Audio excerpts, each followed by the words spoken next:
Allô, Nissan? Hey, grosse tempête, hein? Hey, Karine, oui, je sais, les vilains bonhommes de neige sont de retour. Mais avec le Nissan Rogue à traction intégrale, c'est pas stressant. Exact, il est conçu et testé pour nos hivers. Oh, Karine, il y a un bonhomme dans le Rogue. Ah, c'est correct. J'ai allumé les sièges chauffants. Ah, bien joué, Karine.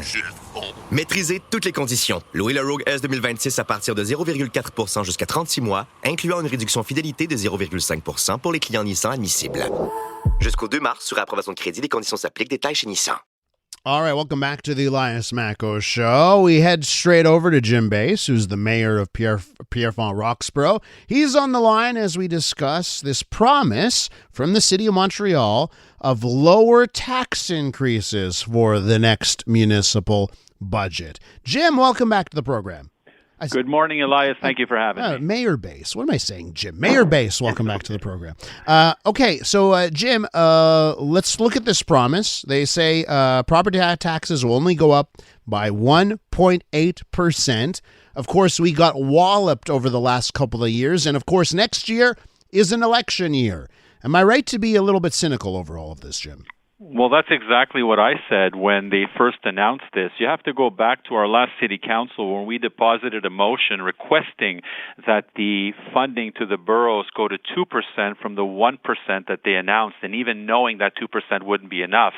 We had the member of the executive committee that stood up and, told us why they couldn't do that, and then several days later they come up with this 1.8.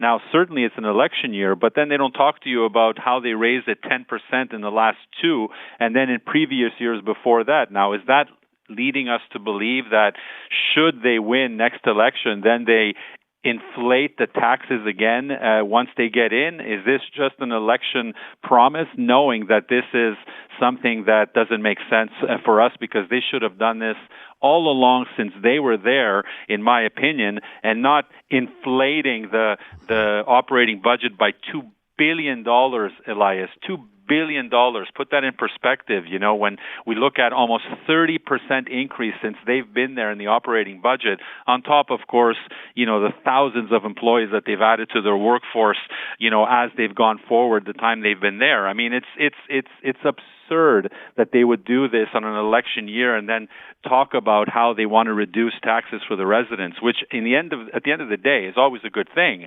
Don't get me wrong, but to use it on an election year and then to talk about it as if they've done this all along is ridiculous. So what I kind of want to get to is how much of this is actually, what we expect from politics. It's electioneering, it's politicking, that in an election year, you're not going to raise your taxes as much as you did in previous years. And if it wasn't the Plante Projet Montréal administration, previous administrations would act the exact same way because, you have to try and win an election here. What I want to get to is what is different between what Projet Montréal is doing here and what we've seen before that with other governments, whether it's municipal and provincial, when it comes to setting up taxation rates ahead of an election. I don't know if I'm the only one that may disagree, Elias, with you when you make a statement like that, because respectfully, I mean, I look at this as, and I've always said it, people that know me, when you do the job for the 4 years you're there, you hopefully will get reelected because of your merits, not because you come up with some promise either last year or the few weeks or months before an election and then, ask people to vote for you on that premise. I mean, but what we do is when we look at budgets, when I look at my budget here, certainly there's prioritizing of files, of contracts that we give out, and not necessarily spend the way Montreal has spent for the last number of years without anything in return. I can tell you, when they get up and talk about a pool coming to Pierrefonds as if it's a gift, these things have been in the works since we were on the executive, where we made sure we approved that project following the master plan for sporting installations. So when they came in, they just virtually had to rubber stamp it. But what they don't tell you is this is in line with all the other facilities across Montreal, but then we have to look at staffing these facilities where none of that money comes from Montreal, except for maybe a third of it. Then then where do you get that money at a local level?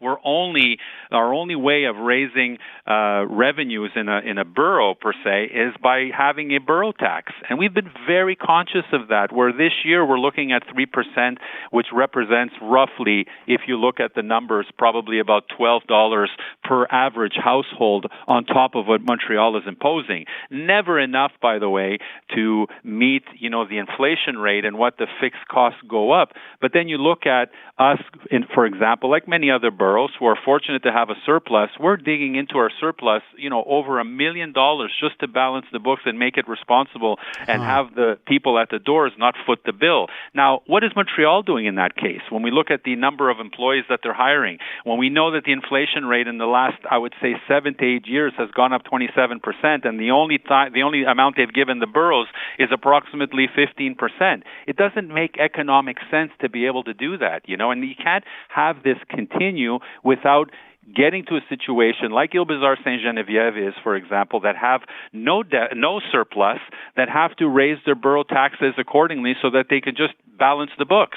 I mean, it doesn't make sound financial sense, in my opinion. We're with Jim Beis, mayor of Pierrefonds-Roxboro, talking about promises of lower tax increases for the next budget from the city of Montreal. Now, Jim, is there any trickery going on from the Plante administration when it comes to how, at the end of the day, different boroughs end up having to pay for maybe a lower tax increase from the city center? And I wonder if you feel that the way things shake out, it is particularly unfair to boroughs that are not controlled by Projet Montréal. Look, I don't know if it's the term I'd like to use, but what I would rather say is when you look at a borough like Pierrefonds-Roxboro, where the evaluation roll increased by about 45 to 50% per average household compared to the average 34% in Montreal, undoubtedly any tax increase would have a bigger impact in a community like mine. Well, then if that's the case, why don't they look at that piecemeal and say, well, okay, for these boroughs particularly, if we want to be even with or equal with these the folks that live in these communities, well, why don't we adjust the mill rate or the tax rate accordingly per borough according to the capacity of the resident to pay? But meanwhile, they're doing a one-size-fits-all. These are new models, certainly. I mean, they need to be explored, but they're not looking at any of these things. They're just passing it to the boroughs. And I can tell you, having spoken to folks that live in other boroughs and their boroughs included, they are also going through a very difficult time financially. So, I mean, you have to look at this as a whole. The center city has major expenses that they're spending, and we don't get a portion of the money that they spend in Montreal, where I go back to that $2 billion that they've increased in the operating budget. What has it given me necessarily, or my community, or others like mine, in return? I mean, we've had to cancel contracts here when the estimated cost of the bids are much higher because we know that we can't afford it at this moment. Does Montreal do that, or they just spend because they have all this money coming in? I don't know, and those are the questions we're going to be asking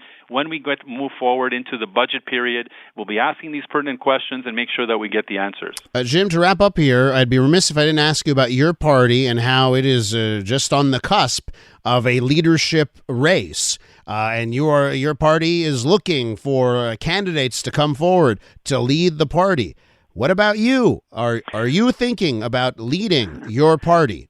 Look, there's a leadership campaign, as you know, as you mentioned, and certainly everyone thinks about these possibilities as we move forward, regardless of whether it's me or anyone else. Certainly, we need to look at someone that can do not only the job as Montreal mayor, but also to untangle all the damage that Project Montreal has done in Montreal in the last 7 years they've been there. And is that you? Well, look, I mean, I have a lot of work to do in my borough, Elias, as it is. Has the thought crossed my mind? Yes, it has, and I'm sure it has others as well.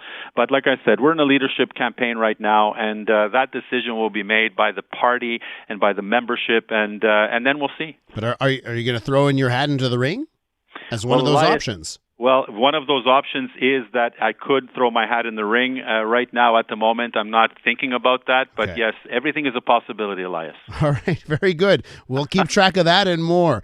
Mayor Beis, thank you so much. You stay well. Take care. Jim Beis right there, the mayor of Pierrefonds-Roxboro. Let him know. Don't let me know, by the way. If you want him to run, reach out to him directly. I think he's going to need a little bit of coercion and pushing to end up throwing his hat into the ring there.